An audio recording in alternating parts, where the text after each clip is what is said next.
Alors, correction de l'exercice 48, page 277.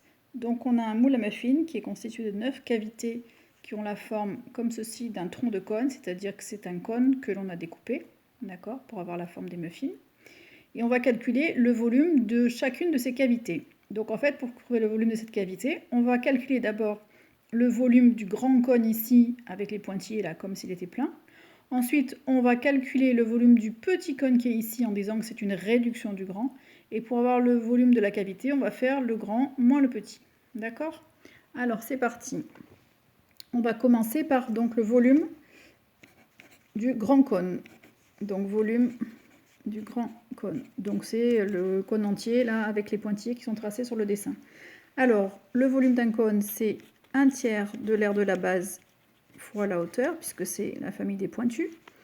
L'aire de la base, c'est un disque, 1/3, pardon.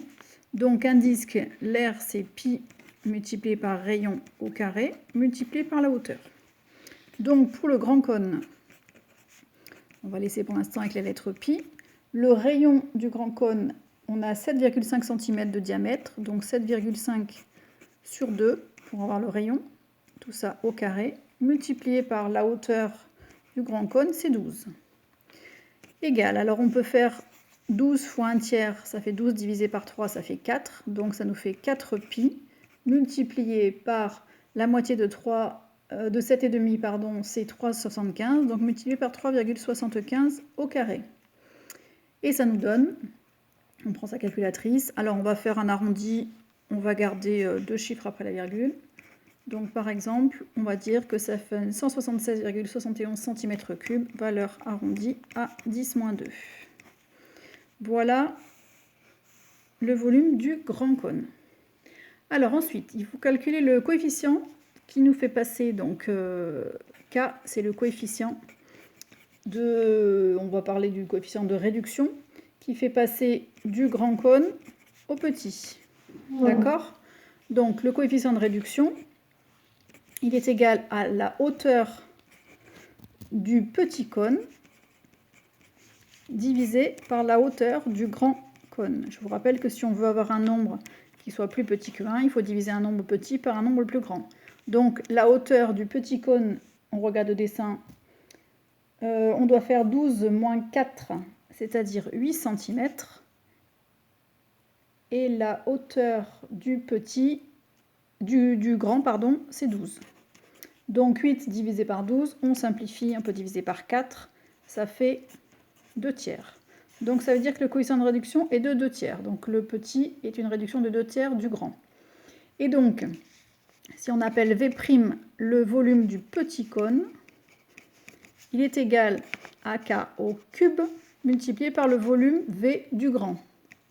D'accord? N'oubliez pas le cube, puisque si les longueurs sont multipliées par 2/3, les volumes sont multipliés par 2/3 au cube. Donc ça va être 2/3 entre parenthèses au cube, multiplié par le volume du grand cône, on avait 176,71 cm3. On prend sa calculatrice, on calcule ceci, et on obtient environ 52,36 cm3. Pareil, on a une valeur arrondie à 10-2. Donc ça, c'est le volume du petit. Et enfin, pour trouver le volume de la cavité, c'est-à-dire d'un moule à muffins, eh bien, il faut faire le volume V du grand cône moins V', le volume du petit, d'accord, pour avoir ce qui reste. Donc 176,71 moins 52,36 et on trouve 124,35, soit environ 125 cm3, valeur arrondie à l'unité, puisque dans l'énoncé, on vous demande de montrer que ça fait environ 125 cm3. Voilà pour le volume d'une cavité. On va passer à la deuxième question. On vous dit que Léa a préparé 1 litre de pâte, qu'elle remplit les moules aux 3/4 et on vous demande si elle aura assez de pâte pour remplir ces 9 moules. Donc, d'abord, puisque les moules sont remplis aux 3/4, on va calculer 3/4 multiplié par 125 qui est le volume d'un moule à muffins. Et comme dans la plaque, on a 9 cavités, on va faire multiplier par 9 pour avoir le volume total de pâte qu'il faut pour les 9 muffins. Donc ça nous donne 843,75 cm3. Donc ça c'est volume de pâte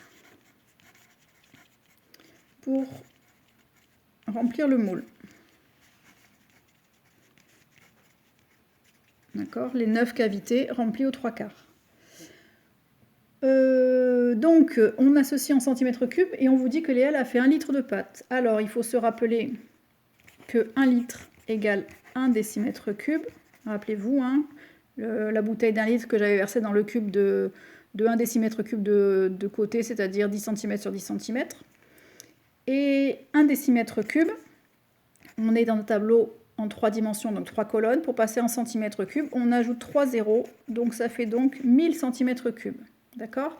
Donc si elle a 1 litre de pâte, elle a donc 1000 cm3 de pâte. Et on vient de voir que pour remplir tout notre moule, il faut 843,75 cm3.